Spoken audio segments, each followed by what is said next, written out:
Start.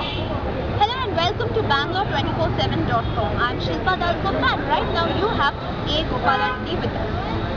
Sir, ನೀವು ಚುನಾವಣೆಯಲ್ಲಿ ಯಾಕೆ ನಿಲ್ಬೇಕು ಅಂತ ನಿರ್ಧಾರ ಮಾಡಿದ್ದೀರಾ? ಜನಗಳ ಸೇವೆ ಮಾಡೋದಕ್ಕೋಸ್ಕರ ನಾನು ಚುನಾವಣೆ ಇಟ್ಟಿರೋದು.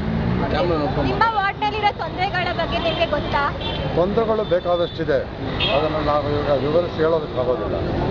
ತೊಂದರೆಗಳು ಏನಿದೆ ಅದನ್ನು ನಾವು ಪ್ರಾಬ್ಲಮ್ ಸಾಲ್ವ್ ಮಾಡೋದಕ್ಕೋಸ್ಕರ ನಾವು ಬಂದಿದ್ದೇವೆ ಹೊರತು ಅದನ್ನು ನಾವು ಬಿಡೋದಕ್ಕಲ್ಲ ಬಂದಿರೋದು, ಸಾಲ್ವ್ ಮಾಡೇ ಮಾಡ್ತೀವಿ.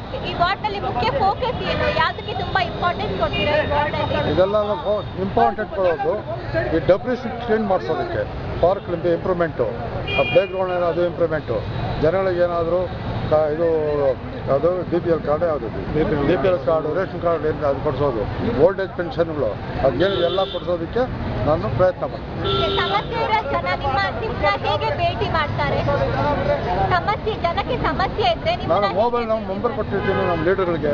ಕಚೇರಿ ಇದೆಯಾ? ಆ ಥರ ಮನೆ ಇದೆ, ಕಚೇರಿ ಬೇಕಾದ್ರೆ ಒಂದು ಓಪನ್ ಮಾಡ್ತೀವಿ. ತುಂಬಾ ಅಭ್ಯರ್ಥಿಗಳು ಚುನಾವಣೆಗಿಂತ ಮುಂಚೆ ಪ್ರಾಮಿಸ್ ಮಾಡ್ತಾರೆ, ಆ ಪ್ರಾಮಿಸ್ನ ನೀವು ನಿಭಾಯಿಸ್ತೀರಾ? ಅಭ್ಯರ್ಥಿಗಳು ಪ್ರಾಮಿಸ್ ಮಾಡೋದು ಬೇರೆ ವಿಚಾರ. ನಾನು ಅಭ್ಯರ್ಥಿಗಳ ಜೊತೆಯಲ್ಲೇ ಇದ್ದು ಅವ್ರಿಗೆ ಅಭ್ಯರ್ಥಿಗಳು ನಮ್ಮ ಮತದಾರರ ಜೊತೆಯಲ್ಲೇ ಇದ್ದು ಅವ್ರ ಕಷ್ಟ ಸುಖ ಏನಿದೆ ಅಂತ ತಿಳ್ಕೊಂಡು ಅವ್ರ ಕಷ್ಟ ಪರಿಹಾರ ಮಾಡ್ತೀನಿ ಹೊರತು ಅವ್ರಿಗೆ ತೊಂದರೆ ಕೊಡೋದಕ್ಕೆ ಹೋಗೋದಿಲ್ಲ. ಹಿಂದೆ ನಾನು 83-88ವರೆಗೂ ನಾನು ಚುನಾವಣೆಯಲ್ಲಿ ಗೆದ್ದಿದ್ದೆ ಜನತಾ ದಳದಿಂದ. ಆಗ ಬೇಕಾದಷ್ಟು ಸಮಸ್ಯೆಗಳಿಗೆ ಎಲ್ಲ ನಾನು ಪರಿಹಾರ ಮಾಡ್ಕೊಟ್ಟಿದ್ದೆ. ಮುಂದೇನು ಅದೇ ಥರ ಮಾಡ್ಕೊಂಡು ಎಲೆಕ್ಷನ್ ಮೇಲೆ ನಿಮ್ಮ ಮೇನ್ ಪ್ರಯಾರಿಟೀಸ್ ಏನು? ತುಂಬ ಇಂಪಾರ್ಟೆನ್ಸ್ ಯಾವ್ದು ಕೊಡ್ತೀರಾ ಚುನಾವಣೆ ಆದಮೇಲೆ? ಚುನಾವಣೆ ಆದಮೇಲೆ ಹೇಳೋದಲ್ಲ ನಾನು, BPL ಕಾರ್ಡು, ಓಲ್ಡ್ ಏಜ್ ಪೆನ್ಷನ್ಗಳು, ಆಮೇಲೆ ಡೆಬ್ರಿಸ್ ಕ್ಲಿಯರೆನ್ಸು, ಇದು ಇಂಪಾರ್ಟೆಂಟು. ಎಲ್ಲಿ ನೋಡಿದ್ರು ಕಸ ಗುಡ್ಡ ಹಾಕ್ಬಿಡ್ತಾರೆ, ರೋಡ್ಗಳೆಲ್ಲ ಇಂಪ್ರೂವ್ಮೆಂಟ್ ಆಗಿದೆ. ಆಮೇಲೆ ಈ ಪಾರ್ಕ್ಗಳು, ಪ್ಲೇ ಗ್ರೌಂಡ್ಗಳು, ಇದು ಸ್ವಲ್ಪ ಎಲ್ಲ ಬೀದಿ ನಾಯಿಗಳು ಅದು ಮಾಡಲೇಬೇಕಾಗುತ್ತೆ. ಬೀದಿ ನಾಯಿಗಳು ಬಂದು ಅದು ಮಾಡಲೇಬೇಕಾಗುತ್ತೆ. ನಾನು ಮೊದಲು 83-88ವರೆಗೂ ಪ್ರತಿದಿನ 50-60 ಬೀದಿ ನಾಯಿಗಳನ್ನ ಇಡಿಸಿ ಇದಕ್ಕೆ ಹಾಕ್ತಾ ಇದ್ವಿ. ಯಾವುದಕ್ಕೆ? ಆ ಮಿಷನ್ಗೆ. ಈಗ ಇಂಜೆಕ್ಷನ್ ಕೊಡಬೇಕು, ಅದಕ್ಕೆ ನಾಯಿ ಹೇಳ್ತಾ ಇದ್ದಾರೆ. ಅದನ್ನು ನೋಡೋಣ, ಸಾಲ್ವ್ ಮಾಡೋಣ. 83-88ರಲ್ಲಿ ನಾನು ನಿಂತಿದ್ದೆ.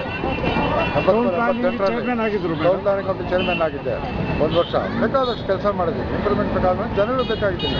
ಅದಕ್ಕೋಸ್ಕರ ಜನ ಇವಾಗ ನನ್ನ ಹಿಂದೆ ಇದ್ದಾರೆ. ನೋಡಿ ಎಷ್ಟು ಜನ ಇದ್ದಾರೆ. ನಾನು ಅದು ಕರೀಲಿಲ್ಲ, ನನ್ನ ಮುಖ ನೋಡಿದ ತಕ್ಷಣ ಬರ್ತಾರೆ ಅವಾಗ. ನೀವು ನಮ್ಮ ವೀಕ್ಷಕರಿಗೆ ಏನು ಹೇಳಬೇಕಂತ ಇಷ್ಟಪಡ್ತೀರಾ? ಯಾವ ವೀಕ್ಷಕರು? ನಮ್ಮ ವೀಕ್ಷಕರು ನೋಡೋರಿಗೆ ಏನು ಹೇಳಬೇಕು ಅಂತ? ಇವಾಗ ನಾನು ಅವ್ರು ಏನು ಪ್ರಾಬ್ಲಮ್ ಇದೆ ಸಾಲ್ವ್ ಮಾಡ್ತೀನಿ ಅಂತ ಹೇಳೋದಕ್ಕೋಸ್ಕರ ಅವರೆಲ್ಲ ಬರ್ತಾ ಇದ್ದಾರೆ. ಅಲ್ಲ, ವೀಕ್ಷಕರಿಂದ ನೋಡೋ ವೀಕ್ಷಕರಿಗೆ ಏನು ಹೇಳಬೇಕು ಅಂತ? ವೀಕ್ಷಕರಿಗೆ ಏನು ಹೇಳಬೇಕು? ಸಂಪದ್ಭರಿತ ವಾರ್ಡು, ಸಮೃದ್ಧ ವಾರ್ಡು, ಪ್ರತಿಯೊಂದು ಸಾಲ್ವೇಷನ್ನು, ಪ್ರತಿಯೊಂದು ಸಬ್ಜೆಕ್ಟ್ಸು, ಪ್ರತಿಯೊಂದು ಸಾಲ್ವೇಷನ್ ಆಗಬೇಕು. ಜನ ನೆಮ್ಮದಿಯಾಗಿ ನಿದ್ದೆ ಹೋಗಬೇಕು. ಯಾವುದೇ ರೌಡಿಸಮ್ ಅದು ಇದು ಬೆಳೆಯೋಕ್ಕೆ ಬಿಡಬಾರ್ದು.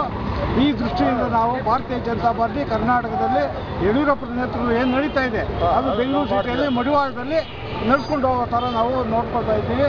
ಪ್ರತಿಯೊಂದು ವಾರ್ಡ್ನಲ್ಲಿ, ಪ್ರತಿಯೊಂದು ಇದರಲ್ಲಿ ಭಾರತೀಯ ಜನತಾ ಪಾರ್ಟಿ ಏನು ಇದೆ ಕರ್ನಾಟಕದಲ್ಲಿ ಏನು ಪ್ರಯೋಗ ಮಾಡ್ತಾ ಇದ್ದೀವಿ ಅದು ಮಡಿವಾಳ ವಾರ್ಡ್ನಲ್ಲಿ ಪ್ರಯೋಗ ಮಾಡ್ತಾ ಇದ್ದೀವಿ. ನೀರು ಬೇಸಿಕಲಿ ನಿನ್ನೆ ಹೇಳಿದ್ದಾರೆ ನಮ್ಮ ಯಡಿಯೂರಪ್ಪನವರು, ಹೇಮಾವತಿ ನದಿ ನೀರು ತರೋದು, ಯಾವುದೇ ನೀರಿಗೆ ಯಾವುದೇ ಸಮಸ್ಯೆ ಇರಬಾರ್ದು, ಕರೆಂಟು ಯಾವುದು ಸಮಸ್ಯೆ ಇರಬಾರ್ದು. ಇದ್ರ ಬಗ್ಗೆ ನಾವು ಹೋರಾಟ ಇದೆ ಮಾಡ್ತೀವಿ. ಅದು ರೌಡಿಸಮ್ ಸ್ಟಾಪ್ ಮಾಡ್ತೀವಿ. ರೌಡಿಗಳು, ಕಳ್ಳರು ಎಲ್ಲೇ ಇದ್ರು ಅವ್ರನ್ನ ಮಟ್ಟ ಹಾಕೋದಕ್ಕೆ ನಾನು ತಯಾರಾಗಿದ್ದೀನಿ.